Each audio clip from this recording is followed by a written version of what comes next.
I was 11 years old when I started Taekwondo. And then I remember walking in and I absolutely fell in love with it. When I was 15, I went on a random trial. I went there, did the day, came back. Before I knew it, got picked to go on the team. I was in year 10 and I just thought, why not? It definitely is harder to be on top and not want to lose because the pressure that comes with it. And at the end of the day, someone could knock you out at any minute. I had 2 ACL reconstruction. In total, I've had 5 knee operations. So I was kind of looking forward to watching you fight in Paris, and you weren't fighting. I was devastated. My last one was just taken away from me. What's the plan now? What are you doing moving forwards? I'm going to retire now from Taekwondo.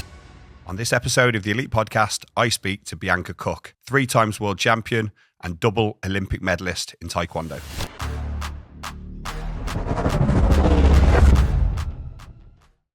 Hi Bianca, how you doing? I'm good, thank you. Thanks for having me. It's a pleasure to be here.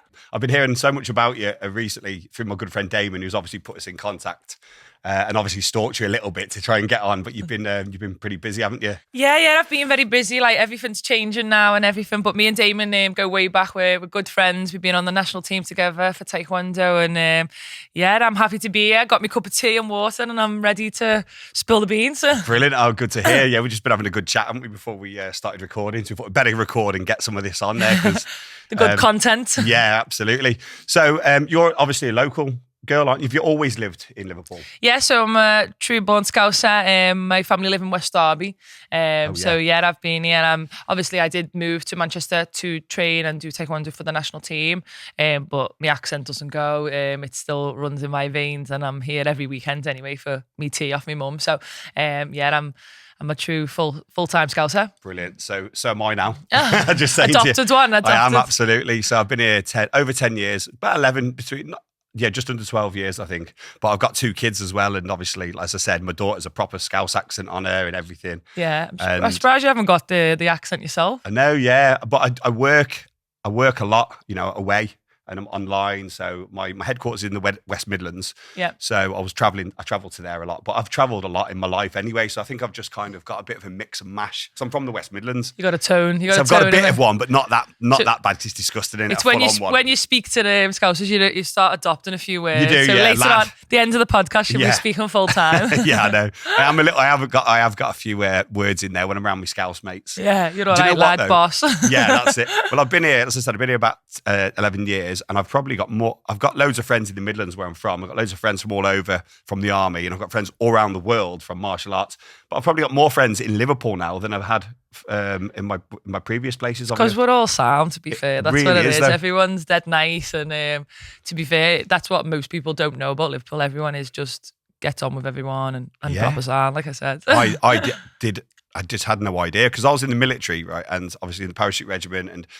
With any branch of the military, there's always the Scousers in there, and they are the alphas, whether it's the males or the females. They're the gobby ones. They're the ones cracking the jokes, taking the piss. The large ones in your face. And when you come here, everyone's like that as well. It's not just a chance. We're cut from different cloths, and that's what we're here for. And I love that because I just chat to random people anyway, and always have done. But in the Midlands, it's a bit moodier. They're not when you get to know them. They're good people, but initial contact, people don't really speak to people that they don't know. But I went to a gym here as soon as I come here, and someone took the piss out of me and I didn't even know them. Yeah, so I gave him some straight back, and then I was just chatting and we were like getting on, and I just thought, I love this. It's borderline though, isn't it? You can either take it nice or I didn't want to say that. Borderline, you either have a fight or you're like your mate straight away. Yeah, so definitely. There's no in between. It's just black or white. Yeah. But being in the military, I appreciated that because that's what you do anyway. It literally is borderline flipping assault,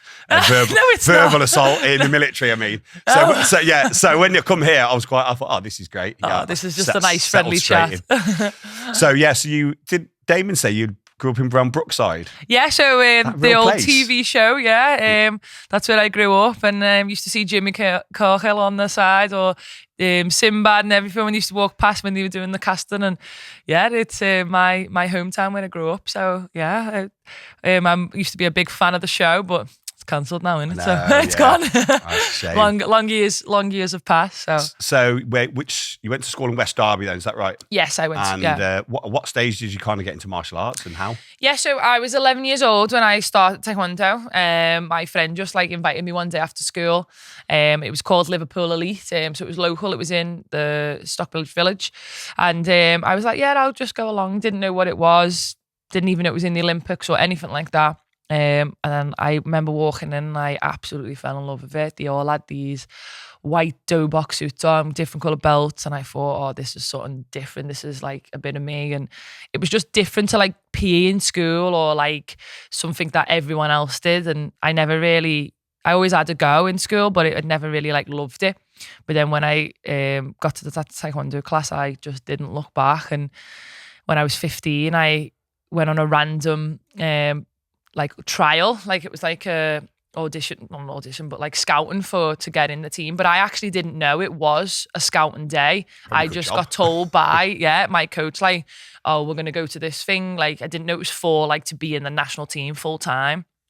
So I remember going in and I wasn't like amazing, but I definitely had like heart and like a good one back leg. And I think that's what set me apart. And I was like tall and like strong. So then I went there, did the day, came back. And then before I knew it, got picked to go on the team. And they were like, do you want to move from Liverpool to Manchester? Like I was in year 10 at the time as well. And I just thought, why not? Like my mum Move out. I moved. Was you like the junior full-time team? No, yeah. So I wasn't like on. I wasn't on no team before that. I was just in my club, and then when I did this scouting thing, I got asked to go, and then it was like straight away. It just went straight to like National Academy, and I was a junior at the time, and they like set up the program for it. And then I just decided to move and just went with it. Moved schools, changed like my friends, changed where I live. My mum was like, had to like let me go because it was my dream, like, well, what I've known of. And I didn't look back. And then I'd been there now for like 18 years and did what I did. So it was probably the best decision I've ever made. Bloody hell, yeah. Well, you're in the right place then, weren't you, I suppose, with the right eyes were on you to be able to allow you to then do what you've done, which is to excel, like, isn't it? I always look back and think like, imagine if I didn't go to that one day or didn't get picked, like would I have got picked the next time or would I have changed my life? And then when I did get to the academy and the national centre and the national team, that's when it all just changed. And then this is when I thought, whoa, this is different. This is something that like I slowly became obsessed with, wanting to be the best and wanting to copy everyone. And then I just like progressed and it like took a few years to like click and go through a few like bad injuries and everything, but then once it did, I was unstoppable at one point. Yeah, you were. You've had a few problems with your knees as well, haven't you? Is that right?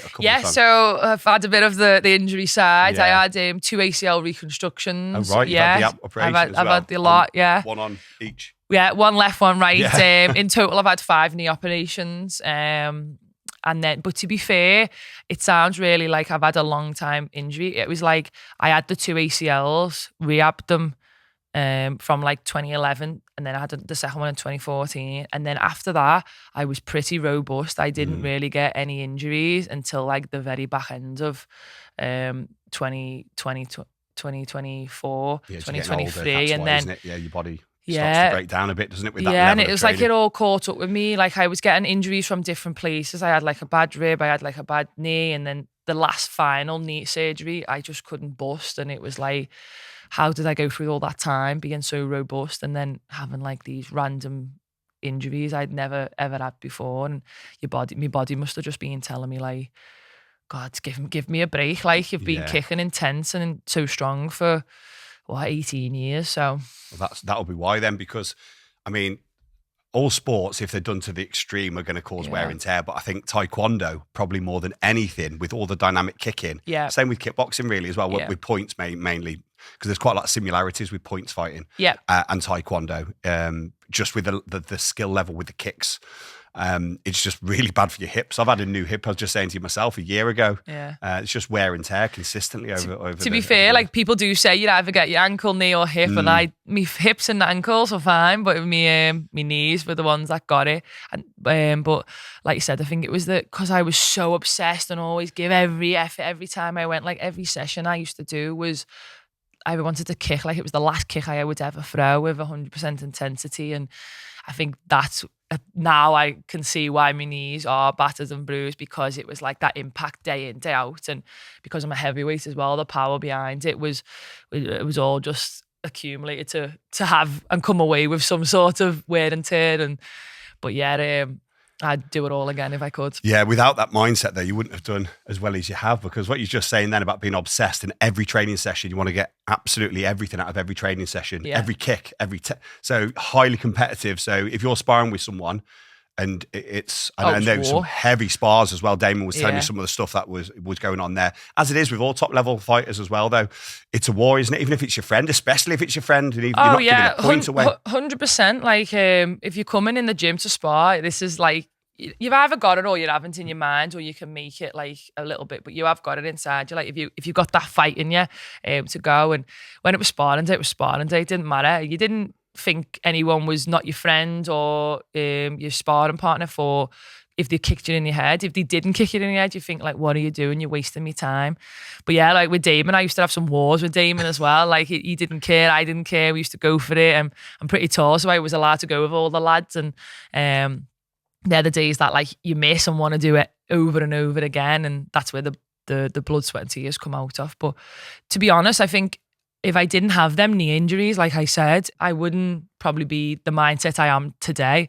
When I went through the injuries and like had to start again and concentrate on like rebuilding myself, and I recovered very, very quick from it. I was in like the competition, I think from the first one, 2 months and 3 weeks after the ACL reconstruction. And it was like, I was that obsessed just to get myself back. And from the second one, it was the second one on my right knee, I was, okay, I'm going to do 5 months here. And that was when I won my first world championships after it. And I think from that, I learned how to be like resilient. It wasn't just physical, it was mentally as well. And I really got into the mental side and the mindset of being like resilient, relentless, being the best, trusting myself. Like it doesn't matter if I don't win, but I give it me all. And I think all that came into making me the champion I am today, because then after that leg and after that mindset, I was, like I said, unstoppable. Absolutely, because you're overcoming adversity in different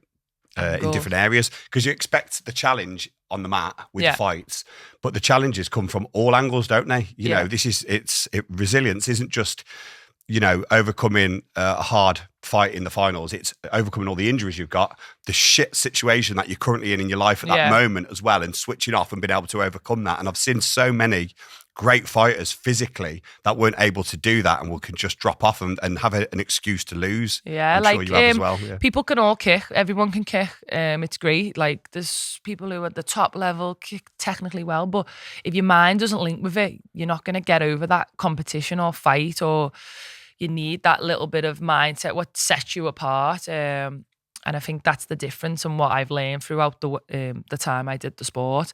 But yeah, like if I didn't have the mindset I could do all the kicks, especially for the weight I was in, for the female heavyweight. I was lucky that I could do both legs, and I could be able to do the kicks any kick I wanted to do, So for me to have that mindset was the difference that set me apart, because it wasn't just about that. So for me, now looking back, and if given any advice to anyone, it'd be you work on your mind and the character you want to be and why you're doing it, and then that will set off your talent. The rest of it, the talent will come. It's the graft and the hard work and determination that sets you apart. Brilliant. And where did you get that drive then? Because is it true that your brother's quite successful as a DJ or something as well? Did I hear? Yeah. So my mum's done well, to be fair. My mum and dad.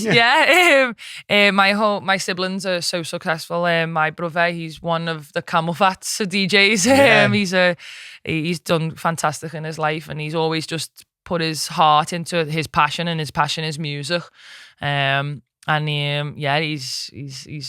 made a absolute great successful career out of it, and he's like all over the world for it now. And same with my sister, she's intensive care practitioner now, like the top of the game, and my brother does chemical engineering. So we've done all right, like we ain't bad as a family. And I think the biggest thing from it we didn't have loads or nothing when we were younger. It was just that we were forced to do what we wanted passionately, and it wasn't forced upon us. It was generally from us, and we always got pushed and encouraged to do it. And my mum like showed us the way, and we're big believers of like the secret and like making things happen, and it just naturally happens for us. So hopefully we can pass that all down to the next generation in our family as well, and we just keep doing the best we can. So that's good. So you think it's probably culture from your family that's been pushed in from your mum, or my mum and dad, 100%. So my dad did boxing as well.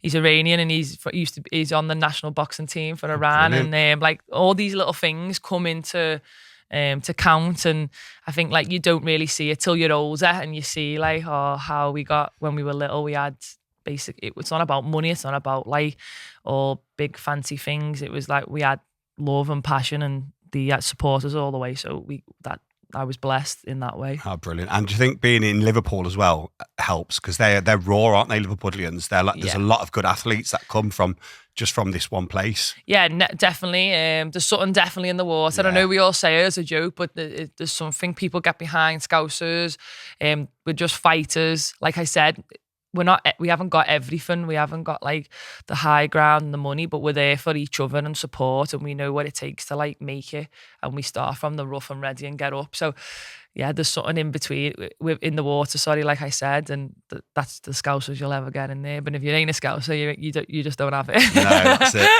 You've got to be in the environment to have it. Am I one then or not? We'll see. We'll wait till after this podcast and then I'll let you know. I'm more Scouse than the ones with the strong accents, you know. If you get the accent, I'll let you know. Yeah, okay. So you're multiple British, European and world champion, aren't you? Did you mind telling us a little bit about that? Yeah, so I am 3-time world champion, 5-time European champion, 4 of them are champion and 1 of them is a game, and then I am 2-time Olympic medalist in Taekwondo as well. Amazing. And then the biggest one I ever did was I was world number 1 for like nearly like 6-7 years. Is that the ranking structures, the way they do it in Taekwondo?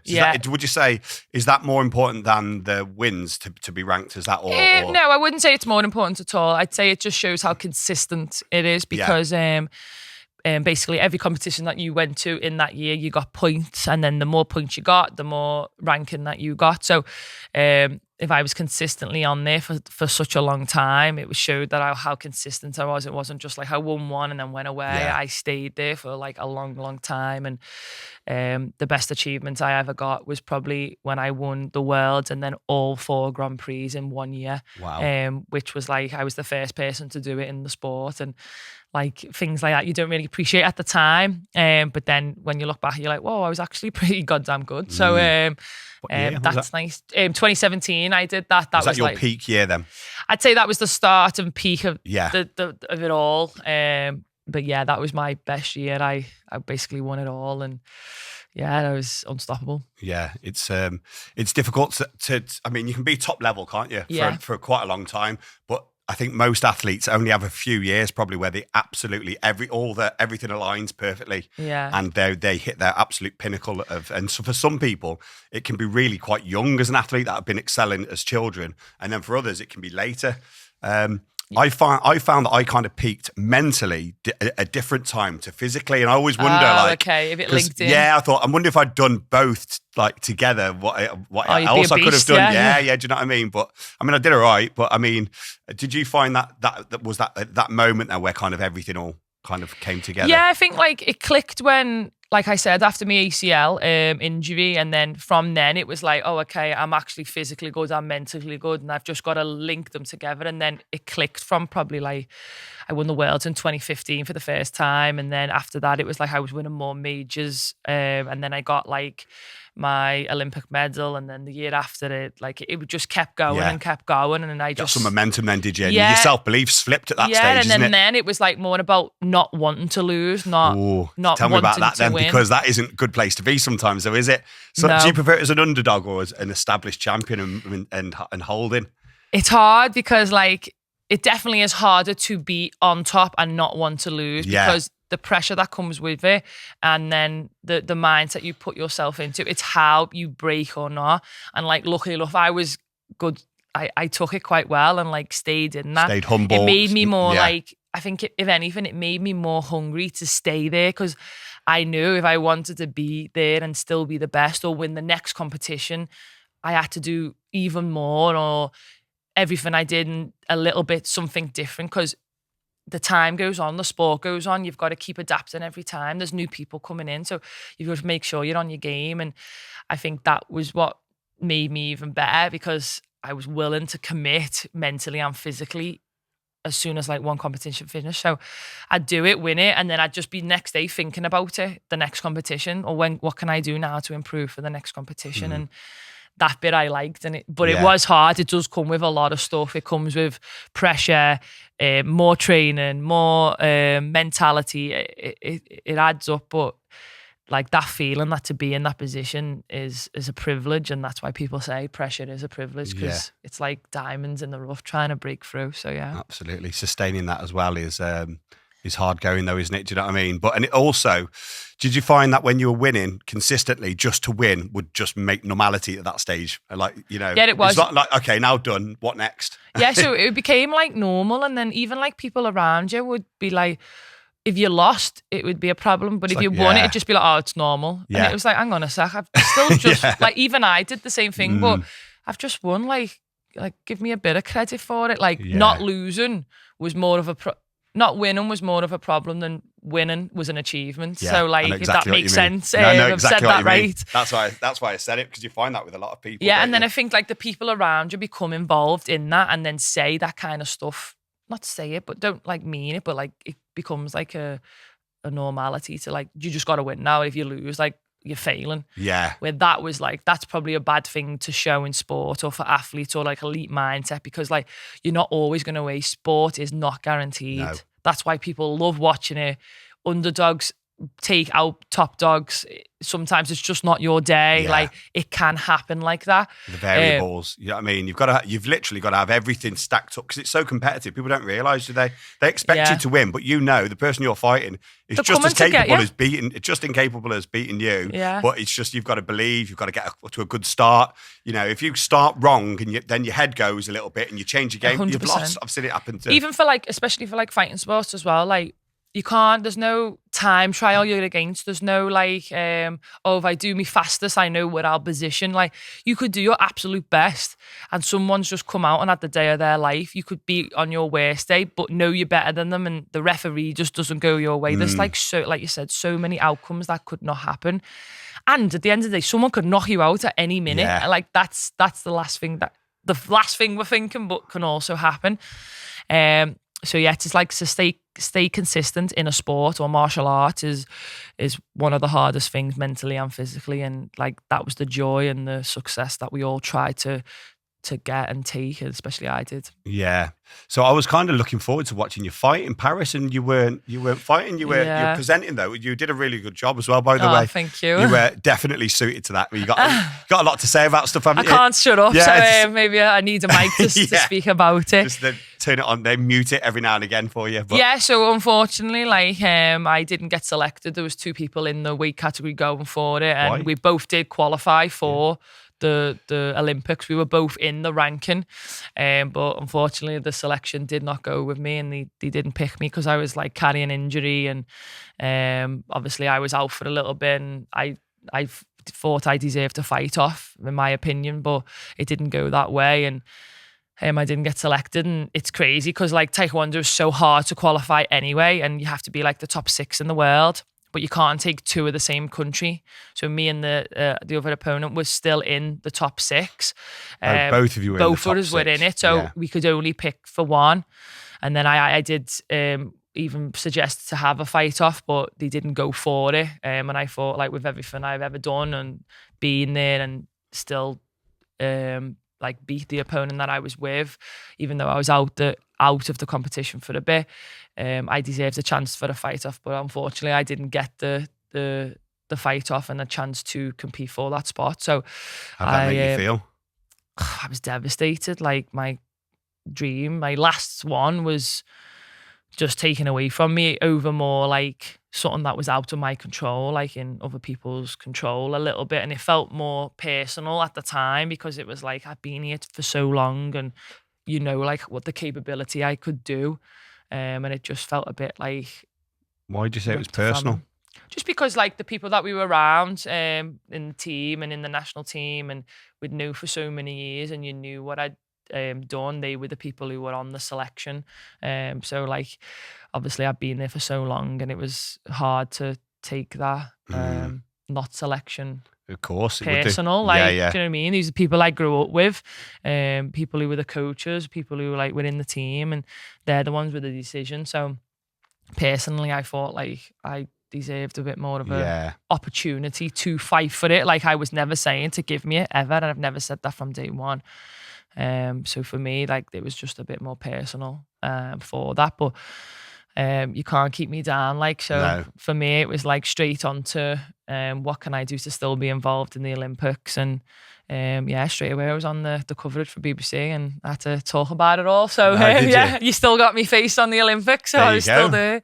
Ain't going nowhere. How did she get on, the lady that that took over? I think unfortunately she didn't come away with a medal, but she came fifth in the fight. So, but there was no hard feelings against the other athlete. It's never like that. It's never the other person. It's more about yourself, isn't it? How you feel about something. And being so competitive, we don't like to not get our own way, do we? We're selfish and self-centered, and you have to be obsessed with especially in a fighting sport. Like it's not about the athlete, it's not about that person. I wish them all the luck as well when they were there. Like obviously you're just a person in the way, but it's no bad blood between that.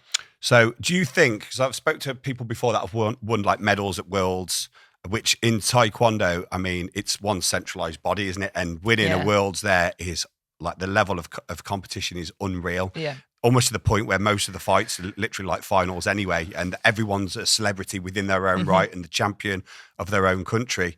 But I've heard that people said they've gone to the Olympics and they haven't got gold, but they've got like a bronze or a silver, and that's meant more to them than it has winning a world title.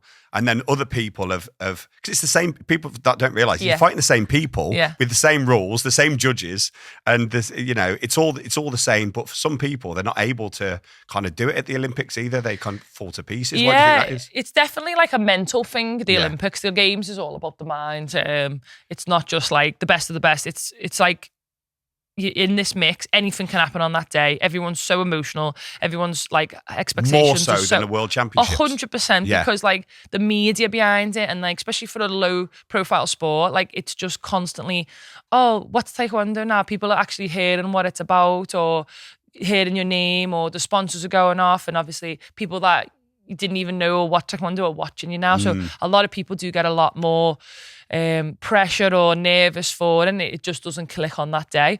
But also there's another side, and there's people that don't even do that well, and then they'll turn up on that day because for some reason, like you said, it just clicked for them on that day, and then they'll probably never win again after that. So it is crazy. Like it is a roll of the dice, the Olympics, the game of the gods, I heard someone say. Like it's just a free fall. But that's what makes it exciting. That's why we all watch it. Even for me, like you said, we fight all the same people. I'd beat all the same people.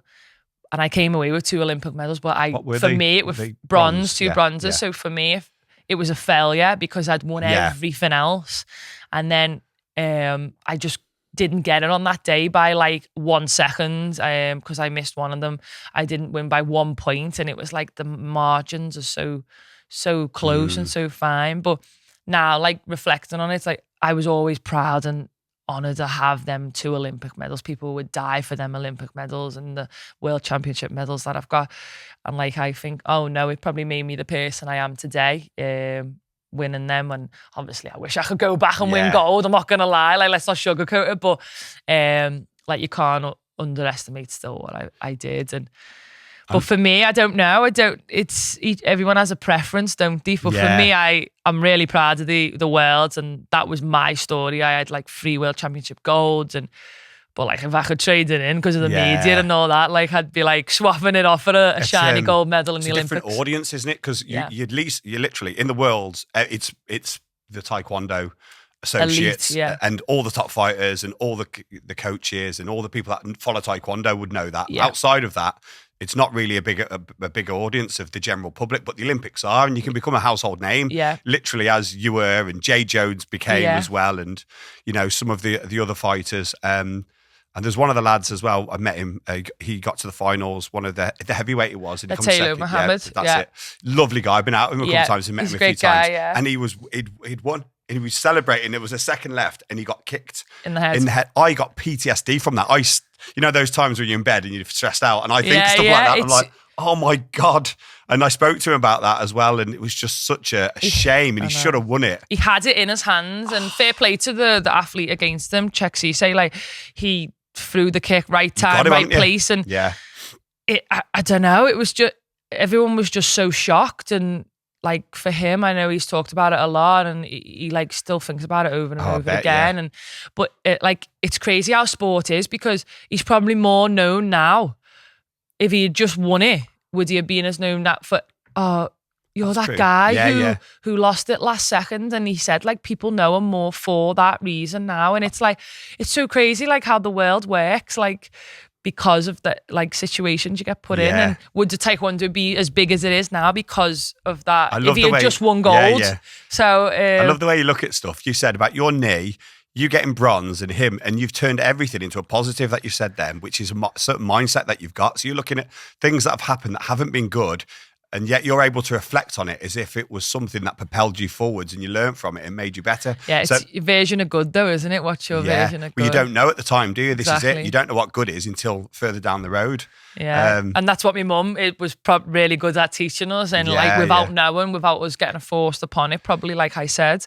But you can, if you're going to dwell on it or see only the bad side of it, like, you'll never be happy in life. Do you know what I mean? No, like, there's things that don't go well in your life all the time, but you don't really see them until you like proper put yourself down about it. So yeah, like for me, I am very glass full, shall we say, instead of empty and kind of girl. It's worked out for you. You just do see some fighters though that they're just waiting for an excuse to not perform or to the injury, and they're talking about injuries before they've even gone on. I'm like, that's a you're real done, red you're flag. losing, You've lost already. You're telling me your excuses before you've gone on there. Shut the fuck up. No, I knew a few athletes who like just come off and he's got, this referee, this injury, and it's like, hang on a sec, you've got to find a way to make it happen. Like, it doesn't matter if you've got an injury or the ref doesn't like it.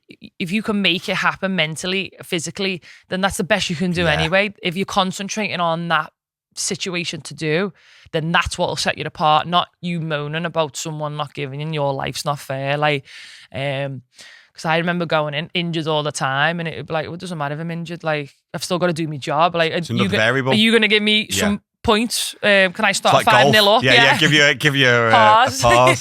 But like the same with the referees as well. Injuries, referees, these are other variables that need to be overcome in order to win. And people don't factor that in. They just factor the fact that they've got to fight this guy and they've got to be on their game. Yeah. And it's not by the time you get to the finals, you're injured.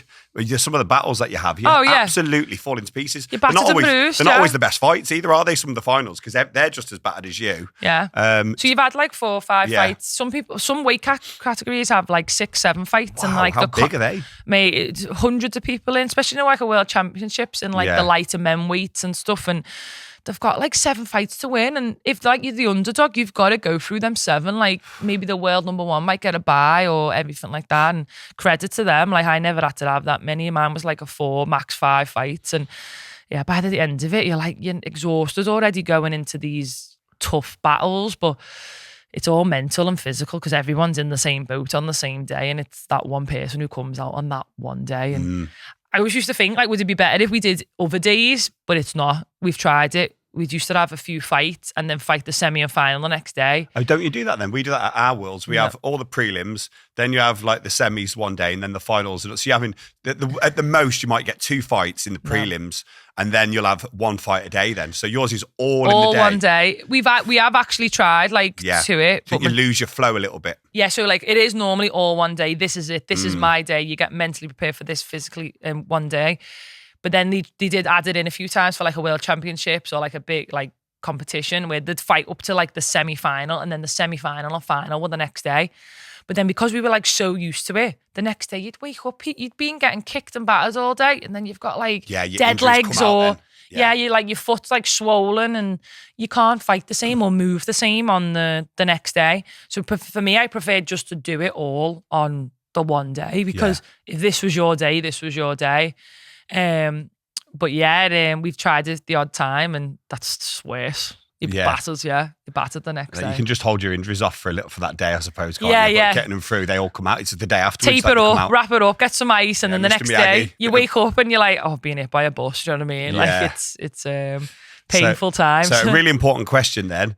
Are the Taekwondo after parties as good as the kickboxing ones then, or not? Well, to be fair, I've never been to a kickboxing one. Have you not? I'll have to just go. Yeah, you'll have to compare it with him. But yeah, the Taekwondo ones are wild. Every sport, every sport party is wild after. This is a chance for you, all that training you've done, all that time that you've been like disciplined and everything. Like after a big competition, like you go out and you enjoy it with all the other athletes who have been in the same boat. No drinking for like how long for a fight would you not? Like a couple of months. I used to the big ones, 2 or 3 months. Yeah, like just so it's hard and you make things difficult for yourself. And you give like little. Obviously, some people make a lot of weight, so a lot of people have to cut weight. I was lucky enough to I was heavyweight. I was heavyweight. I didn't have to take no food or nothing, but I ate really well and didn't drink or anything like that. And that like time, it's like it's a release at the end of it to go out and enjoy yourself, or even if you don't go out or drink, like have a different food that you would never have before, and treat yourself. And you've got to do them kind of things because you'll never be able to just stay on it to then start again. You burn out, wouldn't you? Yeah, you need to have some. It needs to be kind of.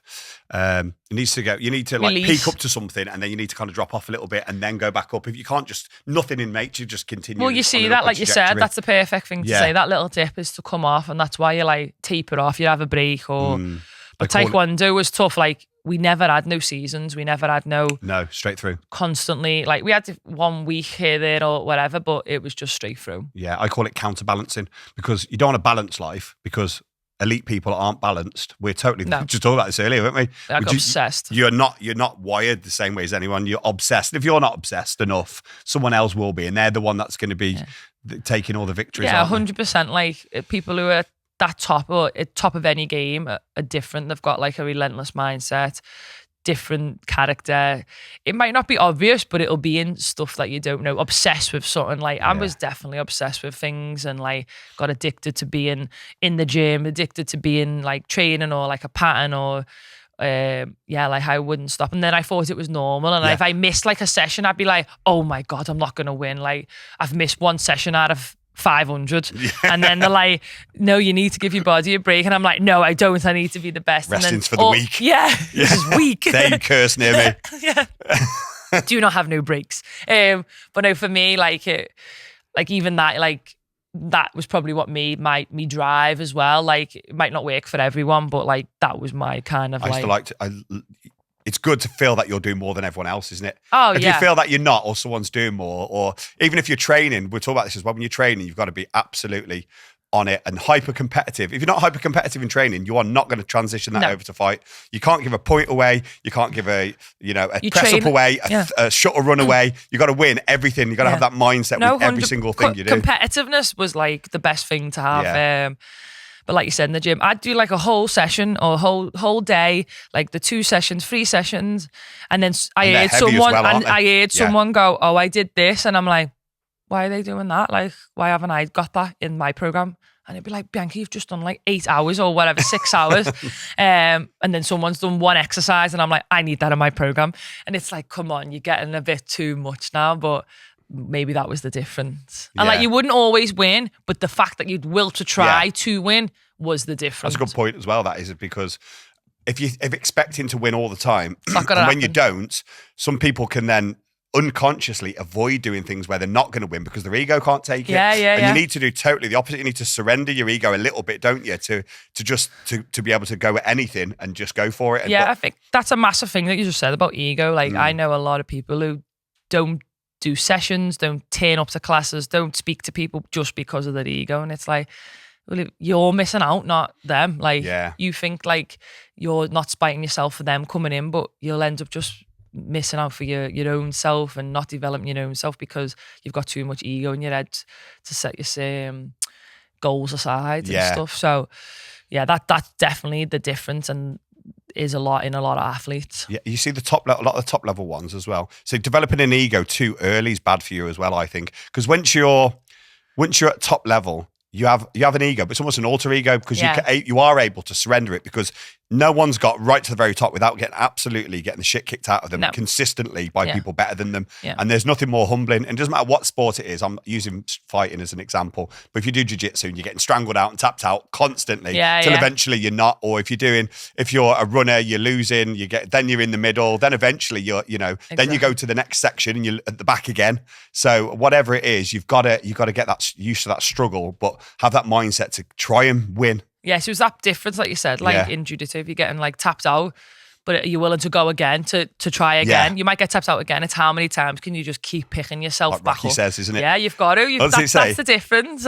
You've got to be the difference. Keep getting knocked up. That's it. Yeah, I know what you mean. It's not how many times you get knocked down. It's how many times you get back up. Yeah. That's one of my favourite quotes. How did I not know that? I love Rocky as well. I was a bit of a fan of Rocky, and I listened to the soundtrack. Oh, it's great for training, isn't it? All the time. I could put it on now in a run, just be fine. I've probably listened to it millions of times. Yeah.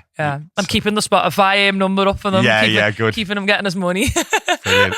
So I believe you're married now, aren't you? Yeah. I got married. I'm now Bianca Cook. I got married to Aaron Cook, a former Taekwondo player. He was one of the best in the games, the entertainment of everyone. And obviously I'm bigging him up now because he's my husband. But like I said before about mindset, he was the guy who helped me become the person I am today. Because his character and persona of the sport, he was just so loud, shouting, kicking, dominating in the fight. I think I wanted to be a bit of that, and I used to want to copy it and take it, and I think I naturally over the years try to adopt it and take it, and I think that really helped my strength and passion and put it up. And we used to battered each other. You spar each other really hard as well. Yeah, we've had some absolute wars, blood in the face and strong back kicks, and I think he says, and I hope he does still say it, I am probably the only girl he could go full lever on to take, and I'd be come on then, do it again. That's weird dynamics to a relationship. It is weird. It sounds proper weird now that I'm saying it out loud, but he was the best training partner I ever had. Brilliant. He probably made me who I am today. They say the 5 people you spend the most time with have the biggest influence on you, and if it's your actual partner who you're now married to, and they were your training partner and your mentor, and that definitely would have had a real big impact on. Yeah, 100%. It definitely was to do with all the physical sparring and everything. He definitely made me the fighter I am today. And unfortunately, when he got a job away, because he's had to move to a job in Saudi Arabia for a bit. It was the last couple of years with the Paris, and now looking back, I wish he didn't go that soon, and he'd helped me train a little bit more, because maybe that was the difference. You always think shoulda, coulda, wouldas, but he was the best training partner I ever had, and he was one of the best in the world at one point. And for me, there was a bit of controversy around him as well, wasn't there? There's always a bit of politics in Taekwondo. So I heard about him years ago, maybe 10 years ago, 8 years ago or something. How long ago was it? All the stuff was going on? 2012 it happened. There was a bit of 12 years ago. Yeah, so a bit of controversy with selection and athletes who he didn't go, but I'll let him talk to you about that one day. We'll get him on. Maybe you can get him on the show and definitely, that'd be great to talk about that, his side of his side. But for me, he was one of the main mentalities and probably characters I took from in the sport. Into the sport. And I would probably say, if I speak to him, he'll probably say the same about you as well, because as a kickboxer, there was your name, there was Jade, and probably him. And the four of them. From outside of your discipline and sport that we knew of. So do you know what I mean? So it just shows that there must have been a level of it's good excellence. to hear, because our sport's obviously not that big, and then if we're household names for it, then we've done a little something right, haven't we? We've kicked some people in the head for fun. And we're all the same team, really. Let's think about it. I know, if anyone that's non-martial artists watch what we do, you go, oh, that's the same thing, isn't it? It's no. It's so different. Yeah, do you know how many times someone's gone, is it like karate? And I'm like, well, but no, it's not. It's completely different. So next time, just say Taekwondo. Do you know what I mean? Yeah. So, that's amazing to hear all that. Then, so what's the plan now? Then, so we've talked a lot about what you've done in the past, but what's the plan now? What are you doing moving forwards? Yeah, so I'm going to retire now from Taekwondo. So for me, it's a big thing. I'll never say sport, but for high level Taekwondo. And yeah, it's a new chapter now to see, and I wouldn't mind going into a bit of a presenting. Obviously, if Taekwondo was a lot more streamed and mainstream live, I would want to jump into that, but I would love to get into a bit more media and presenting for like fighting and boxing and UFC, and hopefully my knowledge of sport and fighting timing can help me go into that, and then after that I want to get into a bit of coaching and make a few businesses, and my big dream is to end and have a multi fight and combat gym. Never seen Dodgeball, Globo Gym. Yeah. I want a Globo Gym for the all martial arts. We're better than you, people we out know there. it. Yeah, that's what I want. Stop eating cakes in the corner. No, I'm joking. I want something like that. That would be the ultimate dream at the end. So, yeah. Brilliant. Now it's time to have a new start, a new chapter. Oh, that's great to hear. And you'll be really good at that, by the way. Thank you. After just having this conversation. We've never met before. Oh, thank you. I've never done Taekwondo. You've never done kickboxing. How many similarities are that we just know straight away what we're going on about? Yeah. We go through similar kind of experiences and journeys within yourself. And I think you'd be great at that. I tell you what, as well, me, Damon, and a friend of ours called Andy Cleves are starting something called Total Combat next year. Oh yeah, I actually heard about it. I was going to come down for one of your things. You should come down. If you're maybe get you on the presenting. Fighting or present? I'll do the presenting. No, you can fight us. If you want to fight, there's prize money and everything. But if not, it would be good to get you on the mic. With Jordan Thomas, Thomas, you did a great job with Damon. Did you listen to any of the? No, I seen him. I seen a few of the fights and a few of the ex They're getting so Taekwondo excited fighters. when all the fights are getting knocked out and everything. Yeah. You can't help it, can you? No, you just get involved Yeah. and you're like, boom, or like bacha for the kick that they did. And I remember seeing a few of the old fighters. I think a guy called Tyrone Robertson was on as well, and he was really good. And it was good to see him kick again. He was really Tiger, good. yeah. He fought actually one of Andy's guys, Rakan. Yeah. Rakan's nails. He's like a real tough guy. Yeah, so it was really good to see everyone like be around it and still fighting. And the French guy as well knocked him out with a scissor he kick. was great. He was great. It was amazing. So there's all mix of styles fighting in an oval, basically karate, taekwondo, and kickboxing, but in a full contact. Free fall, basically. It's just a full no grappling. No, I mean grappling.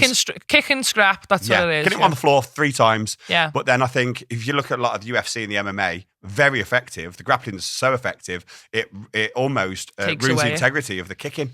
So, because if you make one mistake, you're on the floor. I know. So we're trying to encourage risk taking, flamboyancy, and creative kicking. Because this is when you watch that as a spectator, I don't care if you do martial arts at all. It's what people watch the films for and everything, isn't 100%. Like you said, like UFC's obviously smashed it. It's going further, and PFL. Yeah. Professional Fight League. PFL, So then it's going absolutely massive, and there's room in there to get more and more combat martial arts out, and like people want to see it. People want to see people fighting each other. And I actually went to a MMA class and did a bit of grappling like on the floor just to like give it a go. And it is really tough. Like you underestimate it when you're out there on the floor, like, and there's credit to it. But like you said, you can't beat a kick or a strike shot getting knocked out, can you? No, that's it. Like to have a bit of both and see a bit more action on kicks, like, is our favourite. We're a bit biased, to be fair, but it'll be good to see, good to watch. It is. We tried to make the rule set so it wasn't favourable to any particular group, and it was familiar but not too biased for one side or the other. So like get multiple points for head kicks and spin kicks for Taekwondo. Yeah, you can take down and grab and sweep and hit on the floor for karate. Still have it all. And I think that's what makes it fair. But in sport, no matter what, you'll always get that whatever dominates the most, like you said. But we're looking forward. You get them down to grappling, it's more of a strength, and you can't get that out of that. So that just naturally happens with sport, but there's action all the time, isn't there? The most dominant was the Olympic Taekwondo guys. They were really? Yeah. Well, there's some, don't get me wrong, some really good kickboxers there as well that were good, but just with the kicking, 100%, because these guys are doing 2 or 3 times a day for years, haven't they? Exactly. It's like the military, isn't it, as well? Yeah, the way they run it. It's like Taekwondo's brutal. Like we used to train minimum twice a day, every day. Like obviously we'd have a few rest days in between, but some people would go crazy and do 3 sessions a week, or even if you're doing one kicking over and over again. And that famous quote about like, it's the person who practices it 1,000 times off Bruce Lee. Like, it's that's the difference. I definitely got that quite wrong, by the way. I fear the person who does one technique 10,000 times then or 10,000 techniques one time or something. We've got it. We'll put it down in the thing. Yeah, we'll edit that, make it sound good. That's because I think it's 10,000 repetitions of a technique, which is, they say mastery comes from that point, doesn't it? Yeah, like that amount of repetitions. And like people in Taekwondo do it over and over and over again. And that's the fundamental of being good in Taekwondo, to getting your basics right. Yeah. The kicks right, the main kicks, the back legs, the front legs, the high, and then everything else is just extra. So yeah, like it's drilled into you and it'll come out when you need it the most. And like anything you do, practice, and you'll be an expert at the end of it. Brilliant. Well, it's been really great to meet you. It's been great to talk to you today. I've really enjoyed myself, and it's been lovely to meet you finally as well after this time. Yeah, you too. And it was a pleasure to come here. It was nice to talk all things elite and Taekwondo. Yeah, absolutely. Well, thank you very much. Thank you for having me. Cheers.